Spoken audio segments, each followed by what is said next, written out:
Assalamu alaikum dear students of class 7th. Hope you'll be fine by the grace of Almighty Allah. Dear students, आज के इस वाले video lecture की शुरुआत हम करने वाले हैं with the question number 11 of exercise 9b. So let us get started by reading it. Mr. Gruber stayed in a hotel for 2 days. The room rent was rupees 3,500 per day. He also had to pay a luxury tax of 7% on the room rent. How much did he pay in all for the 2 days stay? बेटा कुल मिला के question number 11 में यहाँ पे हमें जानकारी दी गई है मिस्टर ग्रूवर के बारे में। मिस्टर ग्रूवर के बारे में बताया गया है ये एक होटल में चला गया। होटल में बेटा ये रह रहा है 2 दिन के लिए। होटल वाला जो इससे रेंट मांग रहा है बेटा, रेंट वसूलता है एक दिन के लिए बेटा, वो रुपीज 3,500 है। अगर 2 दिन के लिए वहां पे स्टे करेगा, 2 डेज स्टे के लिए उसको कितना देना पड़ेगा? 2 इंटू 3,500 जो कि बेटा 7,000 आएगा। 2 इंटू 3,500 जो कि बेटा 7,000 रुपीज आएगा। मतलब 2 दिन का इसका जो रेंट बनेगा बैठने के लिए वो होटल में, वो 7,000 रुपीज बनेगा। बेटा रेंट के अलावा इसको एक टैक्स देना पड़ता है होटल के मैनेजमेंट को, जिसको यहाँ पे बताया गया है लग्जरी टैक्स। वो बेटा इसको देना पड़ता है।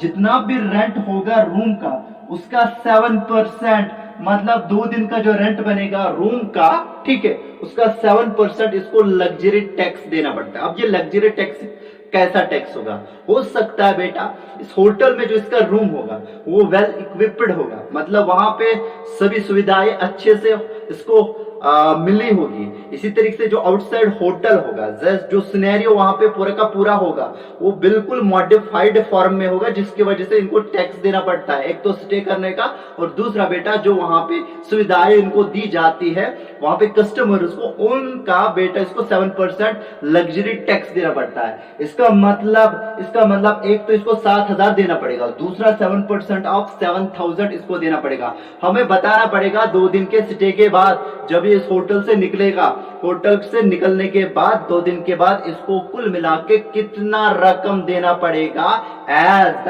2 days stay in this hotel, यानी कि 2 दिन के लिए इसको कुल मिला के कितना रकम देना पड़ेगा। जाहिर सी बात है 2 दिन के लिए इसको एक तो एक्चुअल रेंट देना पड़ेगा जो कि इसका बन रहा है 7,000 रुपीज 2 दिन के लिए, एक तो ये देना पड़ेगा। दूसरा इसको देना पड़ेगा लग्जरी टैक्स जो कि 7% हम 7,000 का कैलकुलेट करेंगे, दोनों को एडअप करेंगे। वो बेटा असल में हमारे पास में टोटल मनी होगा जो इसको पे करना पड़ेगा all in for 2 days stay के लिए, यानी कि 2 दिनों के स्टे के लिए इसको कितना देना पड़ेगा? एक तो एक्चुअल रेंट जो 2 दिनों के लिए बनेगा और 7% ऑफ एक्चुअल रेंट। चले बेटा इसको यहाँ पे हम स्टार्ट करते हैं इसका सोल्यूशन ऑफ क्वेश्चन नंबर 11, ठीक है।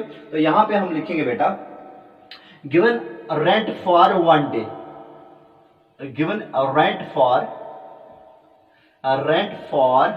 1 day stay, 1 day stay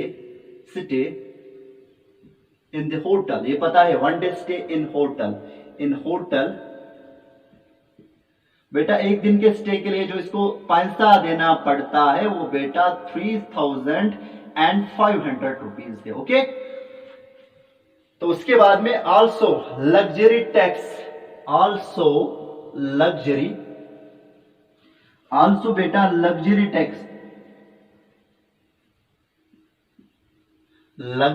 tax जो इसको देना पड़ता है, luxury tax on the rent के ऊपर जो लग्जरी टैक्स इन्होंने लगाया होटल वालों ने, वो बेटा 7% है। किसका? रेंट का। मतलब अगर एक दिन के लिए वहां पे रहेगा, जो इसको रेंट देना पड़ेगा 3,500 है एक्चुअल रेंट, उसका 7% इसको लग्जरी टैक्स भी अदा करना पड़ेगा।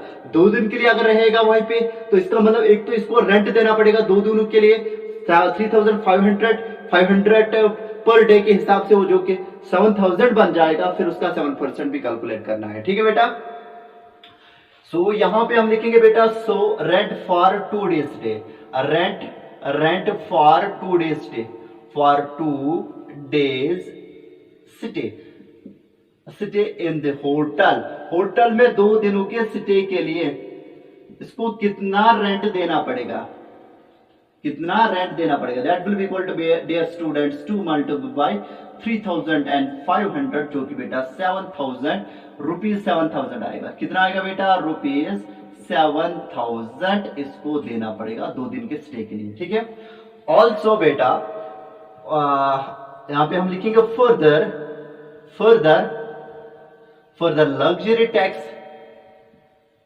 luxury tax on the 2 days rent, 2 days rent, 2 दिनों के रेंट के ऊपर इसको जो लग्जरी टैक्स देना पड़ेगा that will be equal to बेटा 7% ऑफ बेटा दो दिनों का जो रेंट है दैट 7000, 7% ऑफ 7000 यहाँ पे हम कैलकुलेट करेंगे।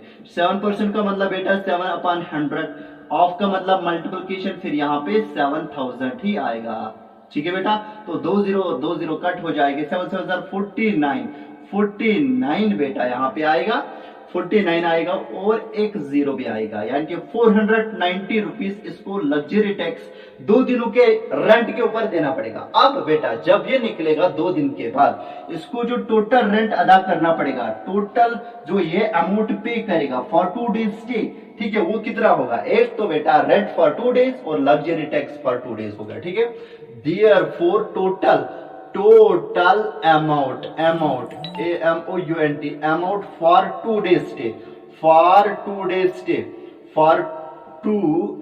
स्टे 2 दिनों के स्टे के लिए 2 डेज स्टे के लिए उसको कितना देना पड़ेगा, that will be equal to rent for 2 days, ठीक है, 2 डेज प्लस क्या आएगा बेटा, प्लस आएगा बेटा लग्जरी टैक्स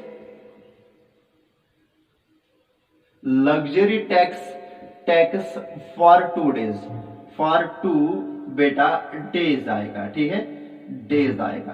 तो वो किसके बराबर आएगा, रेंट फॉर 2 डेज बेटा 7000 रुपीज है, प्लस आएगा 490, वो किसके बराबर आएगा, that will be equal to 094, ठीक है, और उसके बाद में 7 आएगा, 7490 रुपीज या रुपीज 7490 इसको बेटा बिल पे करने पड़ेंगे, अमाउंट पे करना पड़ेगा for 2 days stay in the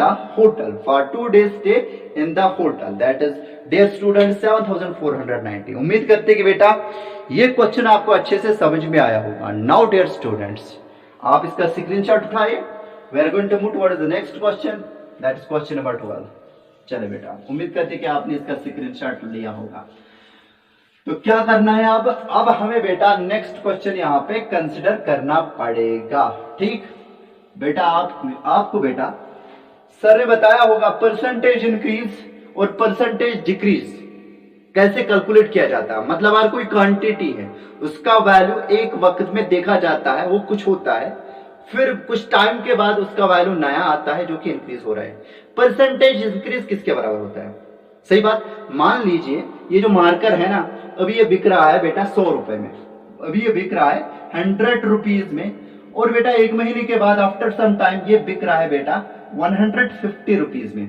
इसका मतलब यहाँ पे इस मार्कर का जो प्राइस है वो इंक्रीज हुआ कि डिक्रीज हुआ, वो तो बेटा इंक्रीज हुआ। अब हमें देखना है बेटा परसेंटेज इंक्रीज कितना हुआ।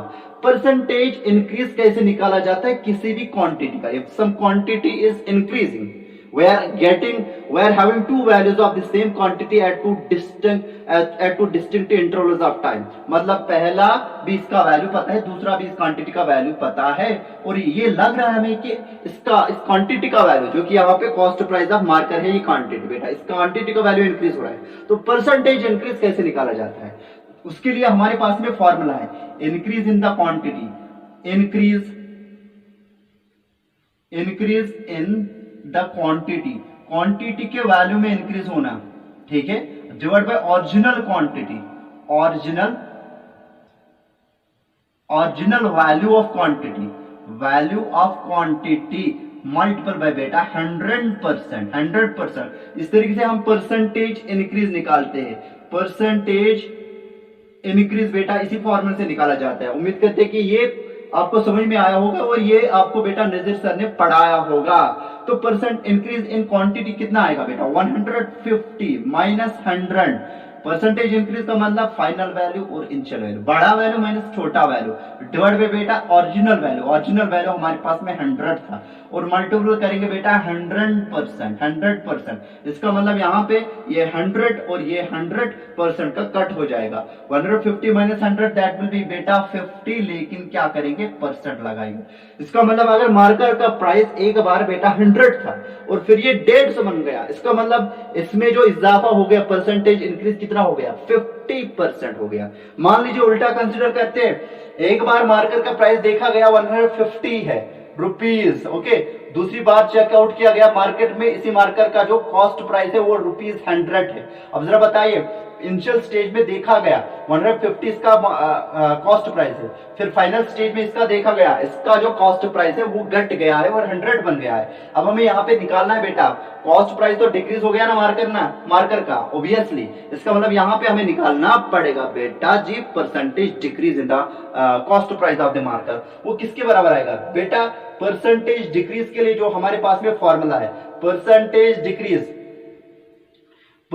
डिक्रीज के लिए जो फॉर्मूला है that is dear students decrease in quantity, decrease in the value of quantity, decrease in the value of quantity, in the value of quantity divide by original value of the quantity, original value of quantity multiple पे बेटा आएगा 100%। इस expression के साथ बेटा हमें क्या करना है 100% को बेटा यहाँ पे हमने मल्टीपल करना पड़ेगा, तो ये परसेंटेज डिक्रीज हो गया, तो वो किसके बराबर आएगा that will be equal to decrease in the value of quantity, मतलब इनिशियल वैल्यू जो था बेटा उसमें से फाइनल वैल्यू सब्ट्रैक्ट करेंगे, मतलब 100 सब्ट्रैक्ट करेंगे, डिवाइड में आएगा ओरिजिनल वैल्यू जो कि बेटा 150 है और मल्टीपल में करेंगे क्या बेटा 100%, ठीक है बेटा। ये 0 और ये 0 कैंसिल हो जाएगा, फिर यहाँ पे डिफरेंस देखेंगे कितनी आएगी, ठीक है, यहाँ पे 15 और 10 को भी रिड्यूस कर सकते हैं, 5 3 15 और यहाँ पे आएगा 5 2 और 10 आएगा, सही बात, और 3 1 और फिर यहाँ पे 3 ऐसे रखेंगे बेटा, यहाँ पे ये 3 आएगा, तो इसका जो वैल्यू आएगा 150 माइनस 100 दैट विल बी बेटा 50 और डिवाइड में इधर में है क्या है बेटा 3 है और मल्टीपल में इधर में होगा बेटा 2 5 10 आएगा, 2 5 10 डिवाइड बाय 3%। इसको हम मिक्स्ड फ्रैक्शन में कन्वर्ट कर सकते हैं, वो परसेंटेज डिक्रीज होगा। इसका मतलब अगर कोई क्वांटिटी आपको देख लग रही है कि वो इंक्रीज हो रही है, उसका छोटा वैल्यू पहले होता है फिर बड़ा उसका वैल्यू बढ़ जाता है, तो वहां पे इंक्रीज इन क्वांटिटी अगर होता है, कभी कभार हमें परसेंटेज इंक्रीज चाहिए होता है। परसेंटेज इंक्रीज किसके बराबर होता है, increase in the value of quantity divide by original value multiply by 100%। और कभी कभार बहुत सारी ऐसी सिचुएशंस होती है जहां पे क्वांटिटी का वैल्यू डिक्रीज हो रहा है, डिमिनिश हो रही है वैल्यू ऑफ क्वांटिटी, जिस वजह से आपको परसेंटेज डिक्रीज जरूरत पड़ता है, ठीक है, कितने परसेंट डिक्रीज उस क्वांटिटी में उस वक्फे में हुआ, तो उसके लिए जो फॉर्मूला है that is the decrease in the quantity divide by the original value of the quantity divide multiply by 100%, ठीक है। ये तो हो गए बेटा परसेंटेज इंक्रीज और परसेंटेज डिक्रीज कैसे निकाला जाता है किसी भी क्वांटिटी का बेटा। तो इसी परसेंटेज इंक्रीज और परसेंटेज डिक्रीज के ऊपर हमारे जो नेक्स्ट दो क्वेश्चन है that is dear students question number 12 and 13, वो बेटा इसी कंसेप्ट के ऊपर अपनी बुनियाद रखते हैं। So let us get started with them. First of all I will read here the question number 12। Question number 12 क्या है बेटा, the population of the village increases from 24,000 to 500 to 25,000। Find the percentage increase. हमारे पास में एक गांव है जिसकी पॉपुलेशन पहले होती है 24,500, कितनी होती है 24,500, वहां पे बेटा अफराद पाए जाते हैं इनिशियली, और कुछ वक्फे के बाद उसकी पॉपुलेशन बन जाती है 25,000। हमें बताना है इस विलेज की परसेंटेज इंक्रीज पॉपुलेशन कितनी है। अगर हम बताएंगे यहाँ पे इंक्रीज इन पॉपुलेशन कितनी है, वो फाइनल पॉपुलेशन माइनस बेटा इनिशियल पॉपुलेशन होगी। 25,000 में से 24,500 सब्ट्रैक्ट करेंगे तो जाहिर सी बात है वहां से हमारे पास में आएगा 500। इसका मतलब 500 बंदे इसमें बढ़ गए हैं, लेकिन हमें यहाँ पे चाहिए बेटा percentage increase in the population. Percentage increase in the population will be equal to बेटा, उसके लिए फॉर्मूला क्या आएगा, increase in population divide by the original population जो 24,500 है multiply by 100%। Okay, so let me write down here the solution of the same question, that is question number 12। ठीक है, तो यहां पे हम लिखेंगे बेटा given initial INITIAL initial population, POP का मतलब population of village, initial population जो विलेज की हो वो बेटा कितनी है, दैट इज डियर स्टूडेंट्स 24,500। इसका कोई यूनिट नहीं है because it just represents the population. Also final population, also final population, POP का मतलब बेटा पॉपुलेशन ऑफ कहां का बेटा, इस गांव की जो फाइनल पॉपुलेशन है, फाइनल पॉपुलेशन है VILLAGE विलेज, वो कितनी है बेटा, दैट इज डियर स्टूडेंट्स 25,000। ठीक है, अब हमें क्या करना है बेटा, परसेंटेज इंक्रीज इन पॉपुलेशन निकालना है। Therefore percentage increase in population will B, therefore percentage increase in population,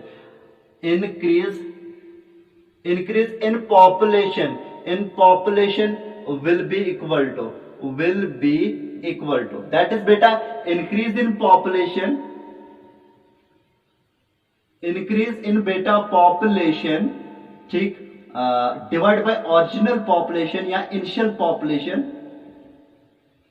population और मल्टीपल करेंगे बेटा 100%। ओके, चलिए बेटा, इंक्रीज इन पॉपुलेशन क्या होगी, final population minus initial population, that will be dear students 25,000 minus 24,500 divide by बेटा initial जो population है वो 24,500 है और मल्टीपल में इधर में करेंगे बेटा 100%। 100% का मतलब यहाँ पे इसको परसेंटेज में असल में हम कन्वर्ट करते हैं। 100% को से मल्टीपल करने का मतलब यहाँ पे 100 डिवाइड बाय बेटा 100 हम करते हैं। इसको हम इस रैशनल नंबर को जो यहाँ पे हमारे पास में होगा या फ्रैक्शनल नंबर जो भी होगा बेटा उसको हम एक्चुअल में कन्वर्ट करते हैं into it is equivalent fraction, जिसका डिनोमिनेटर 100 होता है। उसके लिए हम बेटा ऊपर भी 100 मल्टीपल करते हैं और नीचे भी 100 मल्टीपल करते हैं। ये जो 1/100 होता है इसको हम बेटा 1/100 को परसेंट लिखते हैं, फिर सिंपली हम बोलते हैं यहाँ पे 100% से मल्टीपल किया। एक्चुअल में 100% से मल्टीपल नहीं करते, 100/100 से मल्टीपल करते हैं ताकि नीचे डिनोमिनेटर में परसेंट आए। सही बात, तो चले बेटा इसको हम यहाँ पे सॉल्व कर लेते हैं। सॉल्व करने के लिए हम क्या करेंगे, ये 2 0, ठीक है। चलो बेटा अभी हम ये 2 0 नहीं काटेंगे, अभी हम ये डिफरेंस देखेंगे कितनी है। ये हमारे पास में 500 आएगा, 25,000 माइनस 24,000 बेटा 500 आता है। ठीक है, वो मल्टीपल में करेंगे बेटा 100% और डिवाइड में करेंगे बेटा 24,500। तो सही बात, तो ये 2 0 और ये 2 0 कट हो जाएंगे। ठीक, अब हमारा काम क्या है यहाँ पे, इन दोनों नंबर्स को रिड्यूस करना। ठीक, तो दोनों नंबर्स को रिड्यूस किस नंबर से करेंगे बेटा, चलिए बेटा यहाँ पे हम 5 से रिड्यूस करेंगे। ठीक है, तो 500 आएगा बेटा 500, सही बात, और 245 को हमने बेटा 5 से रिड्यूस करना पड़ेगा। 5 4 20, 5 9 45 होगा। ठीक है, ये हमारे पास में आएगा बेटा 100/49, लेकिन इधर में आएगा परसेंट। ठीक, अब बेटा ये इम्प्रॉपर फ्रैक्शन है, इसका न्यूमरेटर बड़ा डिनोमिनेटर से, तो हर एक इम्प्रॉपर फ्रैक्शन को हम मिक्सड में कन्वर्ट कर सकते हैं। तो मिक्सड में कन्वर्ट करने के लिए 100 को बेटा एक्चुअल में हम 49 से डिवाइड करेंगे। सही बात, अब 49 को क्या मल्टीपल करेंगे, वो 100 आएगा या तो इससे छोटा नंबर आएगा। कौन है बेटा वो, 3 से तो नहीं कर सकते, वो 100 से बड़ा होगा। 1 भी नहीं करेंगे, वो छोटा होगा, तो 2 से ट्राई करते हैं। 2 से मल्टीपल करते बेटा 2 9 18 यहाँ पे आएगा बेटा, 2 4 8 और 9 वो आएगा 98। 49 और 49 हो गए 98। डिवीजन का मतलब डिस्ट्रीब्यूशन जब करते तो घटता है, घटता वैल्यू है, तो 100 में से 98 तो 2 आएगा। सही बात, अब बेटा इसका डिवाइड हम नहीं कर सकते बिकॉज अब जो हमारे पास में नेक्स्ट जो रिमाइंडर आया वो बेटा डिवाइजर से छोटा है, तो हमारे पास में जो मिक्स्ड फ्रैक्शन होगा वो कोशेंट जो कि 2 है, quotient over remainder divide by divisor 2 whole 2 divide by 49। तो हमारे पास में जो परसेंटेज इंक्रीज आएगा बेटा वो 2 होल कोशेंट होल रिमाइंडर जो कि 2 है डिवाइड बाय डिवाइजर जो हमारे पास में बेटा 49 था, इधर में लगाएंगे बेटा राइट में, इधर में परसेंट, यानी कि percentage increase in the population of the village is 2 whole 2 divide by 49%। उम्मीद करते हैं कि बेटा ये क्वेश्चन भी आपको अच्छे से समझ में आया होगा। इट मींस दैट कहीं पे भी अगर आपको बेटा परसेंटेज इंक्रीज निकालना होगा तो percentage increase of any quantity will be always equal to increase in the quantity divided by original value, actual value of the quantity multiplied by dear students 100%. So just take the screenshot of it fast. ठीक है, उम्मीद करते हैं कि बेटा आपने इसका screenshot लिया होगा। तो I am going to rub it now, we will move on this very video with the question number 13 dear students। चले बेटा क्वेश्चन नंबर 13, क्वेश्चन नंबर 13 देखते हैं कि क्या बता रहा है। अभी हमने बताया था दोनों क्वेश्चन 12 और 13 में, पहले में हमें परसेंटेज इंक्रीज इन क्वांटिटी बताया गया था और दूसरे में बेटा हमने निकालना पड़ेगा परसेंटेज डिक्रीज ऑफ सब quantity. So let me check out what is the quantity there. The price of the house decreased from 15 lakh to 12 lakh, find the percentage decrease. हमारे पास में एक हाउस है, क्या है बेटा, एक हाउस है, मकान है, जिसका जो प्राइस है बेटा वो 15 लाख से 12 लाख रिड्यूस होता है। हमें यहाँ पे बेटा परसेंटेज डिक्रीज निकालना है। तो पहले प्राइस क्या होता है मकान का बेटा, पहला प्राइस होता है ओरिजिनल प्राइस, इनिशियल प्राइस जो मकान का होता है वो 15 लाख होता है, 15 लाख होता है, ठीक। उसके बाद में उसका जो प्राइस होता है बेटा वो घट जाता है और घटने के बाद उसका जो प्राइस रिमेनिंग रहता है फाइनल प्राइस वो 12 लाख रुपीस होता है, रुपीस 12 लाख होता है। पहले 15 लाख फिर 12 लाख, ठीक। हमें यहाँ पे बेटा क्या करना है, हमें यहाँ पे करना पड़ेगा परसेंटेज डिक्रीज। अब जरा बताइए decrease in the price of house कितना है, 15 में से 12 निकालेंगे तो बेटा 3 लाख आएगा, 3 लाख डिक्रीज इन प्राइस है। हमें क्या निकालना है, percentage decrease. Percentage decrease will be equal to decrease in the price of the house divide by original price of the house multiple by 100%, वो परसेंटेज डिक्रीज हमें देगा। चले बेटा इस क्वेश्चन का भी यहाँ पे सोल्यूशन स्टार्ट करते हैं। तो यहाँ पे हम लिखेंगे बेटा given original price of the original price of the house. Original price जो हाउस का है बेटा वो 15 लाख रुपए है, 15 लाख रुपीज, 15 लाख रुपीज, ठीक है बेटा, 15 लाख रुपए है ओरिजिनल प्राइस किसका बेटा, हाउस का, ठीक है। ऑल्सो बेटा decreased price of house, also decreased price of the house, price of the house. House का जो हमारे पास में डिक्रीज्ड प्राइस है वो बेटा कितना है, दैट इज रुपीज 12 लाख, ठीक है। अब हमें क्या निकालना है यहाँ पे, परसेंटेज डिक्रीज। परसेंटेज डिक्रीज हमें यहाँ पे निकालना है बेटा, find the percentage decrease. Therefore dear students percentage decrease in the price of house, in the price of house will be यहां पे हम लिखेंगे बेटा equal to decrease in the price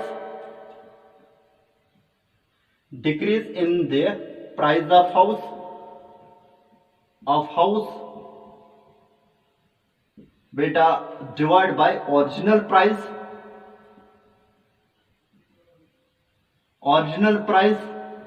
multiple आएगा बेटा 100%।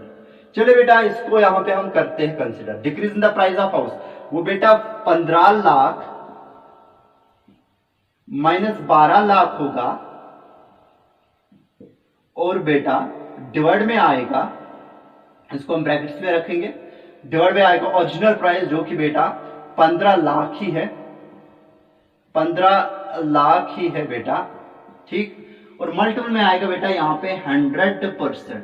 100% का मतलब असल में हम ये जो फ्रैक्शनल यहाँ पे नंबर यहाँ पे आएगा after having the difference of these two numbers, okay, वहां पे हम फिर उसको कन्वर्ट करते हैं इनटू इक्विवेलेंट फ्रैक्शन जिसका न्यूमरेटर डिनोमिनेटर 100 होना चाहिए। तो इसके लिए हम 100 मल्टीपल और डिवाइड भी करते हैं, ठीक है। तो 100% उसी का होता है। तो चलिए बेटा 15 में से 12 लाख निकालेंगे तो वो कितना आएगा, that will be equal to 3 lakh. कितना आएगा बेटा 3 लाख, ये मैंने 3 लाख लिखा और डिवाइड में आएगा बेटा 15 लाख। कितना आएगा बेटा 15 लाख, ठीक। तो यहाँ पे हम बेटा अपना 100% मल्टीपल में रखने वाले हैं, सही बात। अब बेटा क्या हो जाएगा, ये 3 जीरो हंड्रेड्स वाले और ये 2 जीरो थाउजेंड्स वाले कैंसल आउट हो गए, ठीक है बेटा। यहाँ पे 3 1 जार 3, 3 5 जार 15, मतलब यहाँ पे आया क्या हमारे पास में, ये 1/5 होगा, मल्टीपल में आएगा बेटा 100%, ओके बेटा। ये असल में 100 डिवाइड बाय 5% आएगा, 100 डिवाइड बाय बेटा 5% होगा। तो इसको हम बेटा रिड्यूस करेंगे, 5 1 जार 5, 5 2 आर 10, ये 20 आएगा बेटा, ये 20% आएगा। इसका मतलब percentage decrease in the price of the house is actually dear students 20%। उम्मीद करते हैं कि बेटा ये क्वेश्चन भी आपको अच्छे से समझ में आया होगा। तो ये बहुत इंपॉर्टेंट चीजें है जो अभी हमने यहाँ पढ़ाया था आपको, उम्मीद करते हैं कि ये समझ में आया होगा। यानी कि परसेंटेज इंक्रीज निकालने के लिए increase in the quantity, increase in the value of quantity divide by original value of the quantity multiply 100% करते हैं, और डिक्रीज परसेंट निकालने के लिए हम decrease in the value of quantity divide bye करते हैं बेटा एक्चुअल वैल्यू जो ओरिजिनल वैल्यू होता है क्वांटिटी का डिवाइड में 100 करते हैं। ठीक है, ये तरीका रहता है हमारे पास में परसेंटेज इंक्रीज और परसेंटेज डिक्रीज निकालना। अब जो आपको काम करना है, अभी तक के लिए हमने काम किया, हमने यहाँ पे मेहनत की, हमने वीडियो में आपको क्वेश्चन और कंसेप्ट सिखाए। अब आपका काम क्या रहने वाला है बेटा, जो क्वेश्चन नंबर 14 बेटा आपका होम टास्क है। आप इस क्वेश्चन को ध्यान से देखोगे, ध्यान से पढ़ोगे, कहीं पे भी डिफिकल्टी होगी तो मुझे बताना। आपको बेटा ये क्वेश्चन खुद करना है। उम्मीद करते हैं कि आप ये क्वेश्चन ट्राई अपने घरों में करोगे। ठीक है, एग्जाम में होगा या ना होगा वो सेकेंडरी क्वेश्चन है, लेकिन you should be able to do it. ठीक है बेटा, you should be able to do it. आप इस काबिल होने चाहिए कि आप इसको कर सकते हो, बिकॉज जितना भी कंसेप्ट अभी तक के लिए परसेंटेज में हमने पढ़ा है और बेटा परसेंटेज और उसकी एप्लीकेशन के बारे में पढ़ा है बेटा, उसके हिसाब से ये क्वेश्चन आपको आना चाहिए।